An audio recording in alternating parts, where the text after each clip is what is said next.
Alhamdulillah malam ini kita semua masih diparingi sehat walafiat oleh Allah. Diberikan kesempatan untuk menunaikan sholat isya.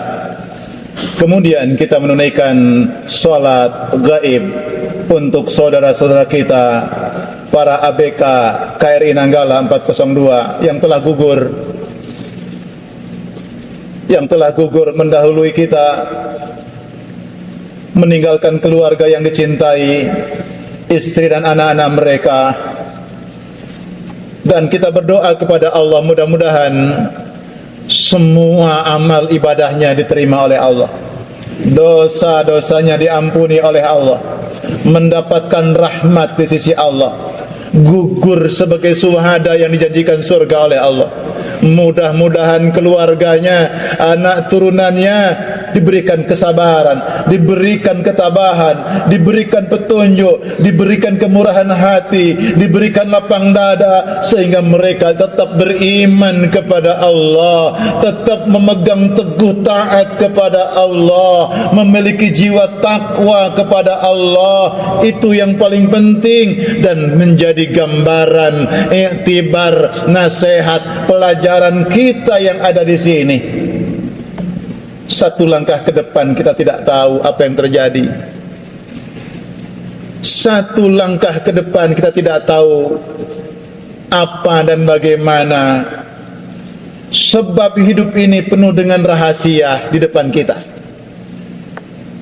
Ketika kita memproklamirkan diri menjadi seorang prajurit, kiblat kita sudah jelas, kiblat kita sudah jelas. Ini kiblat yang benar sebagai benteng terdepan Negara Kesatuan Republik Indonesia. Kegiatan latihan, kegiatan belajar sebagaimana saudara-saudara di Kodik Latal ini adalah perjuangan, adalah jihad. Berlatih, bertempur adalah jihad. Walaupun bukan perang yang sungguhan, latihan berperang, tapi ini sebagai wujud kehadiran kita, militer kita di republik ini, dan diliput oleh dunia. Dan ini termasuk kekuatan, dan ini termasuk show pos, unjuk kekuatan sebagai benteng negeri, pembela tanah air. Maka kiblat kita jelas. Jangan bermain-main ketika kita berada di kiblat yang benar.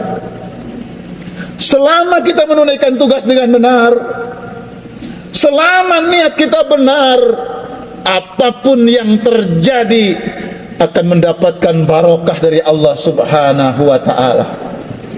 Jemaah sekalian yang dimuliakan Allah, kita turut berduka begitu berita rilis di TV,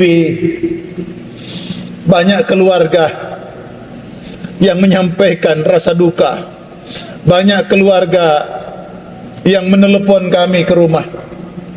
Dari panitia krisis center banyak menelepon ke rumah, butuh bantuan rohaniwan, pendampingan keluarga, bantuan psikolog dalam waktu yang mepet Isya dan Tarawih. Alhamdulillah ditangani oleh teman-teman rohaniwan yang lain. Kami insya Allah usai dari sini merapat ke krisis center. Mudah-mudahan semua dengan pertolongan Allah. Dan kita yang masih sehat, dan kita yang masih ada di sini belajar dengan sungguh-sungguh. Di bidang apa, sebagai apa, tugas apa, ini jihad kita. Lakukan dengan benar karena Allah Ta'ala.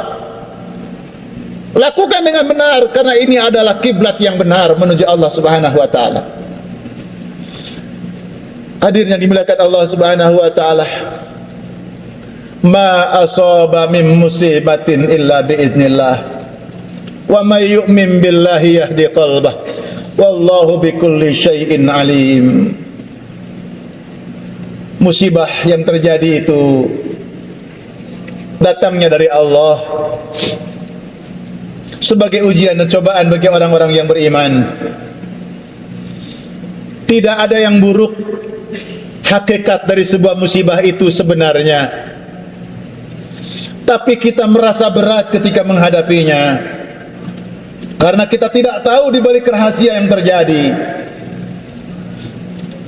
Saudaraku yang dimuliakan Allah, ketika sang bayi lahir, maka sang bayi itu menangis, tapi kondisi suaminya, orang-orang di dekatnya, ibunda yang melahirkannya tersenyum, senang, padahal bayi yang dilahirkan menangis.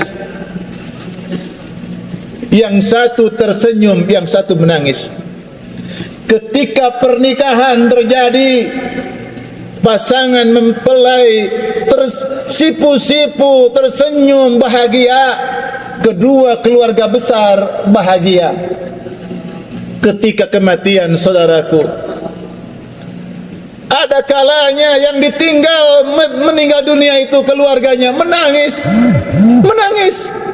Tapi tahukah saudara, yang meninggal ini apakah dalam keadaan menangis atau dalam keadaan tersenyum?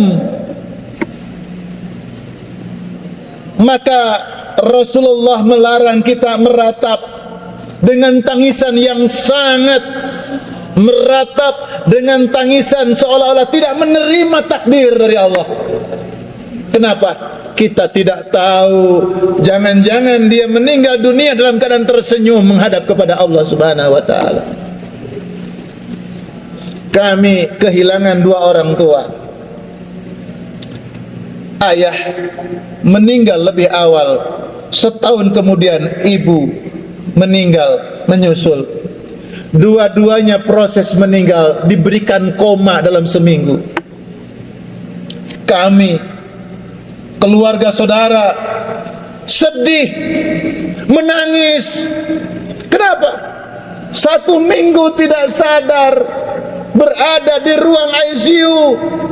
Kita berdoa semua, tapi ternyata di balik rahasia itu boleh jadi ada senyuman dari kedua orang tua ketika menghadap kepada Allah. Dengan prosesi seperti itu, Allah menurunkan rahmat kasih-Nya. Barangkali ketika malaikat datang, dia tidak akan merasakan sakit yang sangat ketika sakaratul maut. Yang kedua, proses seperti itu menjadikan keluarga berdoa sungguh-sungguh kepada Allah, menjadikan gugur dosa-dosa mereka berdua.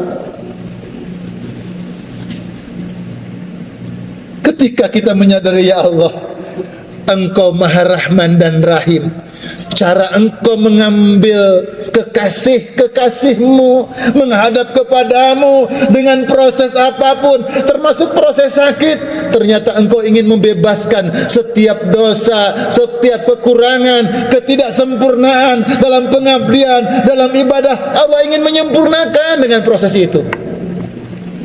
Rasulullah, kekasih yang paling dicintai Allah saja, wafat dalam keadaan beliau sakit terlebih dahulu. Mungkin sebagaimana saudara kita, wafatnya diawali dengan kelelahan, dengan kecapean, dengan gempa bumi, dengan tenggelam, dengan latihan dan sebagainya. Kalau kita benar-benar, ya Allah, inna salati wa nusuki wa mahyaya wa mamati lillahi rabbil alamin. Sesungguhnya, ya Allah, hidupku, ibadahku, salatku, hidup dan matiku, sesungguhnya ini skenario perjalanan hidup untuk menghadap kepadamu. Jadi saudaraku yang dimuliakan Allah, niatkan selalu apa yang saudara dan saya lakukan semata-mata sebagai bentuk pengabdian kita kepada Allah Subhanahu wa taala. Dan kita respect dengan lingkungan sekitar. Ada orang minta tolong, bantu berikan pertolongan. Ada orang meminta jalan keluar, berikan solusi jalan keluar yang terbaik. Kita sebagai pelayan Allah di muka bumi, pelayan untuk negeri ini, pelayan untuk saudara-saudara kita yang lain, dan kita dilihat oleh malaikat Allah, dicatat oleh Allah. Mudah-mudahan amal ibadah kita diterima oleh Allah Subhanahu wa taala. Kurang lebih mohon maaf yang sebesar-besarnya. Billahi hidayah wa taufik. Mari kita berdoa. Bismillahirrahmanirrahim. Ya Rabbana atmim lana nurana waghfir lana innaka ala kulli syai'in qadir. Ya Allah, sempurnakan amalan-amalan kami yang belum sempurna. Banyak kelalaian kami ya Allah daripada ingat kami kepadamu. Banyak marah kami daripada sabar kami. Banyak keluhan kami daripada syukur kami ya Allah. Banyak waktu luang untuk mengabdi kepadamu, tapi kami ya Allah melalaikan semua itu. Bimbing kami ya Allah dengan hidayahmu. Bimbing kami dengan cahayamu ya Allah, agar senantiasa apa yang kami lakukan semata-mata taat kepadamu, semata-mata mengabdi untukmu ya Allah. Jangan sia-siakan kehidupan kami kecuali dengan memperbanyak amal pengabdian kepadamu. Rabbana atina fid dunya hasanah wa fil akhirati hasanah wa qina adzabannar. Walhamdulillahirabbil alamin. Billahi hidayah wa taufiq. Wassalamualaikum warahmatullahi wabarakatuh.